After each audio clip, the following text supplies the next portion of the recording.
Olá, meus irmãos, meus amigos. Hoje eu quero falar sobre sem derramamento de sangue não há remissão de pecado.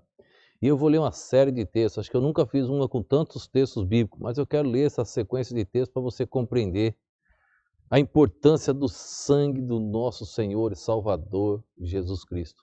Vamos ler um texto em Hebreus capítulo 9, verso 22, que diz assim, ó: E quase todas as coisas segundo a lei se purificam com sangue, e sem derramamento de sangue não há remissão. Sem derramamento de sangue não há remissão. Deixa eu ler um verso aqui em Levíticos, capítulo 17, verso 11, para mim comentar algo sobre o sangue e a vida. Levíticos 17, verso de número 11. Esse verso me dá a resposta do que eu quero comentar. Diz assim, ó, Levíticos 17, verso 11. Porque a vida da carne está no sangue. Porque a vida da carne está no sangue. Pelo que vô-lo tenho dado sobre o altar, para expiação pelas vossas almas. Porquanto é o sangue que fará expiação pela alma. Porque a vida da carne está no sangue. Eu gosto muito de assistir aqueles noticiários de animais, caça, vendo o mundo animal como funciona, os predadores. E é interessante, você olha o tigre, a onça, o leão, esses animais, onde eles atacam. Quando eles pegam a presa maior, presa menor, eles vão direto aqui, ó, nessa parte aqui, ó, e dá aquela bocanhada logo nessa parte. Por quê? Eles sabem que aqui circula a veia principal que vai para o cérebro. Rompendo esta veia, vai ter o sangue jorrando, e aquele derramamento de sangue vai ser uma hemorragia interna ali rapidamente, porque está jorrando sangue, e não, a vida vai se esvair, a vida vai findar. Era assim o sacrifício no Velho Testamento. Eles pegavam o animal, quando a pessoa colocava a mão sobre a cabeça, no começo do livro de Levítico, capítulo 1, colocava a mão sobre a cabeça e eles cortavam essa veia do animal aqui, ó, e jorrava o sangue, tinha uma bacia, e logo aquele animal caía. O que diz aqui em Levítico? Porque a vida da carne está no sangue. Quando tirou o sangue, terminou a vida. Não tem mais vida, acabou a carne. Então, na verdade, o sangue e a vida estão ligados. Quando tinha o sacrifício, o substituto do pecador no Velho Testamento era um animal que morria.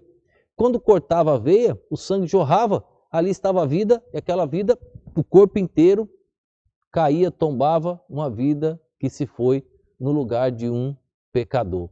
Então o sangue está ligado à vida. Sem derramamento de sangue não há remissão de pecado. Quando foi que Cristo deu o brado está consumado? Quando a lança trapassou e ali jorrou sangue e água. E ali ele deu o grande brado. Está consumado, terminou. Foi jorrado sangue e água. A vida está no sangue que circula pelas veias. E eu quero ler agora uma sequência de textos bíblicos. O coração ferido de Cristo jorrou sangue, um sangue que purifica. Hebreus capítulo 9, verso 14, que diz assim, ó. Hebreus capítulo 9, versículo de número 14, diz assim, ó: Quanto mais o sangue de Cristo, que pelo Espírito Eterno se ofereceu a si mesmo imaculado a Deus, purificará vossas consciências das obras mortas para servir ao Deus vivo? Quanto mais o sangue de Cristo, um sangue que purifica. Hebreus capítulo 12, verso 14. Diz assim, ó: Segui a paz com todos e a santificação, sem a qual ninguém verá o Senhor. É este sangue que nos purifica para que um dia nós chegamos diante do Senhor, só Ele. Primeira carta de Pedro, capítulo 1, verso de número 2. Primeira carta de Pedro, capítulo 1, verso de número 2, diz assim, ó: Eleito segundo a presciência de Deus Pai, em santificação do Espírito, para a obediência e aspersão do sangue de Jesus Cristo, e aspersão do sangue de Jesus Cristo, um sangue que purifica. 1 João pertinho aí de 1 Pedro, 1 João capítulo 1, verso de número 7, diz assim, ó: mas se andarmos na luz, como ele na luz está, temos comunhão uns com os outros. E o sangue de Jesus Cristo, seu Filho, nos purifica de todo o pecado. Não é de um pecado, não, de todo o pecado. O sangue de Jesus Cristo nos purifica de todo o pecado. Sem derramamento de sangue, não há remissão de pecado. E sobre a questão de purificar, o último verso, Apocalipse capítulo 7, verso 14. Apocalipse capítulo 7, verso 14, diz assim, ó: e eu disse-lhe, Senhor, tu sabes. Ele disse-me, estes são os que vieram da grande tribulação, e lavaram as suas vestes e as branquearam no sangue do Cordeiro. O sangue do Cordeiro purifica você de todo o pecado. Se entrega a Jesus Cristo. Sem derramamento de sangue, não há remissão de pecado. Mas também o sangue que dá vida. Vamos para João capítulo 6, verso 54. É o sangue que dá vida. João capítulo 6, o verso de número 54, 55 e 56. João capítulo 6, verso 54, 55 e 56 diz assim, ó: quem come a minha carne e bebe o meu sangue tem a vida eterna, e eu ressuscitarei no último dia.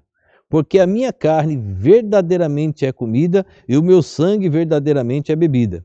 Quem come a minha carne e bebe o meu sangue, permanece em mim e eu nele. Expliquei a maneira que ele estava escrevendo aqui, porque que ele fala minha carne e meu sangue, tratei disso em algumas mensagens, alguns estudos. Se você quiser, pesquisa aí no YouTube, pesquisa aí no site da igreja, você vai encontrar lá detalhadamente explicando esse capítulo 6 inteiro. Mas aqui você encontra o sangue que dá a vida. Nós ainda querendo falar sobre o sangue, sem derramamento de sangue não há remissão de pecado, nós queremos falar sobre o sangue que redime. Romanos capítulo 5, verso de número 9. Carta de Paulo aos Romanos, capítulo 5, verso de número 9. O sangue que redime, dá uma olhada. Logo muito mais agora, tendo sido justificados pelo seu sangue, seremos por ele salvos da ira. Justificados pelo seu sangue. Efésios capítulo 1, verso 7. O sangue que redime. Efésios capítulo 1, verso 7.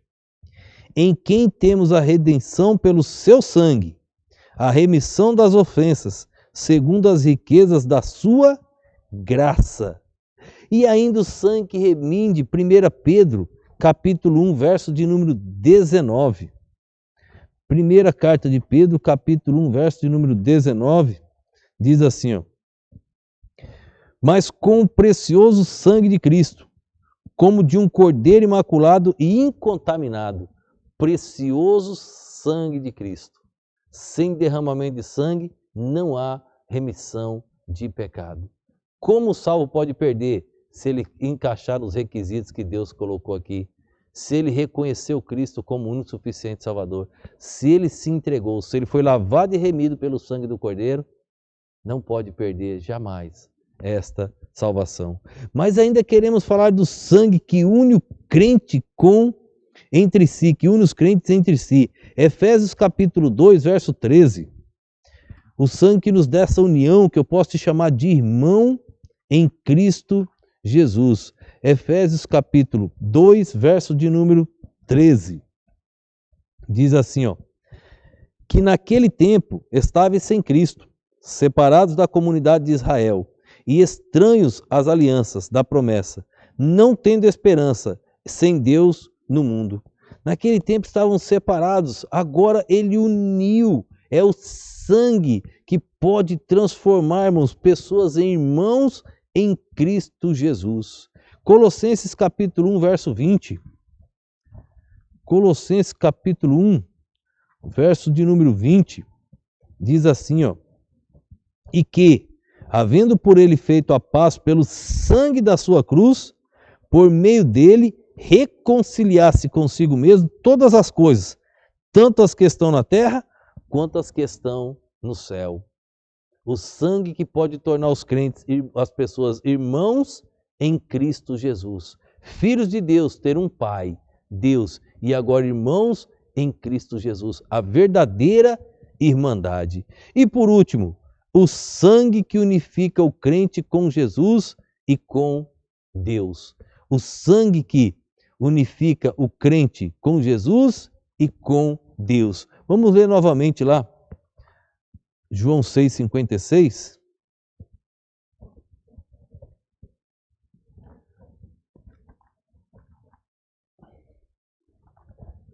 Que diz assim, ó. Quem come a minha carne e bebe o meu sangue, permanece em mim e eu nele. O sangue que unifica o crente com Jesus permanece em mim e eu nele. Agora, Atos capítulo 20, verso 28. Fala mais uma vez desse sangue. Atos 20, verso 28. Diz assim, ó. Atos 20, verso 28. Olhai, pois, por vós e por todo o rebanho sobre o que o Espírito Santo vos constituiu bispos, para apacentardes a igreja de Deus, que ele resgatou com seu próprio sangue. O sangue que unifica o crente com Deus. Então agora ele tem vida eterna. Jamais pode perecer. Hebreus capítulo 10, verso de número 19. Hebreus capítulo 10, verso 19. Hoje eu sei que eu li bastante versos. Só faltam mais esse mais dois.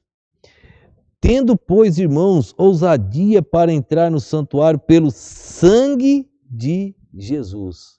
Agora, só o sumo sacerdote poderia entrar, agora você pode passar do véu do templo e ter lugar ao trono de Deus por causa do sangue, o sangue que unifica o ser humano com Deus. E o penúltimo verso, Hebreus 12, 13. Diz assim, 12, 13. E fazei veredas direitas para os vossos pés, para que o manqueja não se desvie inteiramente, antes seja sarado. Antes seja sarado. E o último, Apocalipse capítulo 5, verso de número 9. E assim encerramos. Espero que você tenha compreendido a importância do sangue de Cristo. Que diz assim, ó, Apocalipse 5, verso de número 9. E cantavam um novo cântico, dizendo: digno és de tomar o livro e de abrir os seus selos, porque foste morto e com o teu sangue compraste para Deus homens de toda tribo, língua, povo e nação. O sangue que unifica novamente o homem com Deus. Ele foi morto e com o seu sangue compraste para Deus homens de toda língua, tribo, povos e nações. Você se encaixa nesses que já foram comprados pelo sangue precioso de Cristo? Se você não está nesse grupo, toma uma decisão. O sangue precioso de Cristo foi derramado por você. E agora é o momento na tua vida de se entregar ao Criador. Ele quer te salvar. Ele ama demais o ser humano. Ele também te ama. Aquele sacrifício foi por você. Foi por mim, mas por você também. Eu já tomei minha decisão. Eu já me entreguei a Jesus Cristo. E Ele me aceitou. Hoje é a sua vez. Amanhã foi tarde demais. Ele fez tudo isso por nós. Vamos orar. Obrigado a Deus por este momento. Obrigado pelo Teu Filho Jesus Cristo que morreu por nós. Continua nos ajudando, Senhor. Eu te rogo uma bênção, Deus, em cada lar que está assistindo essas mensagens, cada família, cada crente, cada pessoa, Deus, que essas mensagens estão chegando. Que assim, Deus, o Teu nome venha a ser glorificado. Que muitas almas possam ser alcançadas para o Teu reino. Obrigado, Pai, por tudo. Continua falando aos nossos corações. Precisamos muito do Senhor. Nos ajuda, Pai. Eu te oro e te agradeço no nome e no poder do nosso Senhor e Salvador Jesus Cristo. Amém.